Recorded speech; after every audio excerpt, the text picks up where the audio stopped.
Hola, hoy veremos la segunda parte del tema los principios de protección de datos. En el vídeo anterior, en la primera parte, hablamos sobre los principios de licitud, transparencia, limitación de la finalidad y lealtad. Hoy comentaremos los siguientes: minimización de datos, exactitud, limitación del plazo de conservación, integridad y confidencialidad y responsabilidad proactiva. ¿Seguimos?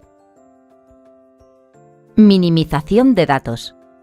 Los datos personales deben ser adecuados, pertinentes y limitados a lo necesario en relación con los fines para los que son tratados.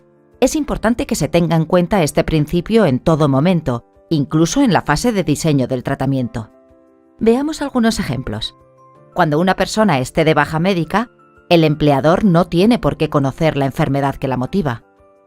En la matrícula de un colegio, no es necesario recoger la fecha de nacimiento de los progenitores. Si para optar a determinadas ayudas basta con conocer la condición de discapacidad de quien la solicita, no se recabará ni el grado ni el tipo de la misma. En suma, hay que pedir el menor número de datos, solo los indispensables. Exactitud. Los datos personales tienen que ser exactos y estar actualizados. Si no lo están, la persona o entidad responsable tendrá que suprimirlos o rectificarlos cuando lo detecte o a petición del interesado. Por ejemplo, en el caso de un cambio de orden de apellidos, los datos deberán ser actualizados en cuanto se tenga conocimiento del hecho. Limitación del plazo de conservación. Los datos personales solo deben mantenerse el tiempo necesario para los fines del tratamiento o, en su caso, para el cumplimiento de obligaciones legales. La persona o entidad responsable debe establecer los criterios para determinar los plazos de supresión. Por ejemplo, las grabaciones de videovigilancia se borrarán en el plazo máximo de 1 mes, salvo cuando sean necesarias para acreditar la comisión de delitos. Integridad y confidencialidad. Es fundamental garantizar la seguridad de los datos personales ante hipotéticas pérdidas, tratamientos ilícitos, destrucción o daño accidental. Para ello, la persona o entidad responsable debe adoptar las medidas técnicas y organizativas necesarias. Por ejemplo, una medida técnica es implantar un antivirus y una medida organizativa sería definir el protocolo para establecer contraseñas seguras. En el caso de la administración pública, estas medidas se recogen en el denominado Esquema Nacional de Seguridad. Responsabilidad proactiva.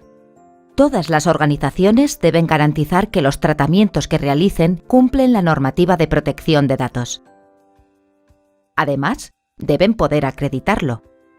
En el caso de una reclamación, por ejemplo, deberemos estar capacitados para dar las explicaciones necesarias a la autoridad de control. Ideas clave. Para terminar, vamos a repasar todo lo aprendido. Minimización de datos. Nos referimos a recoger los datos imprescindibles. El principio de exactitud se resume en garantizar que se rectifiquen o supriman datos inexactos, incompletos o desactualizados. En el caso de la limitación del plazo de conservación, lo fundamental es conservar los datos personales solo el tiempo necesario. En cuanto a integridad y confidencialidad, adoptar medidas para garantizar la seguridad de los datos. Y por último, el principio de la responsabilidad proactiva se basa en cumplir con las obligaciones de la normativa de protección de datos y poder acreditarlo. Esperamos que la información que te hemos facilitado haya quedado clara y puedas aplicarla en el día a día. Muchas gracias. Y recuerda, detrás de un dato hay una persona como tú.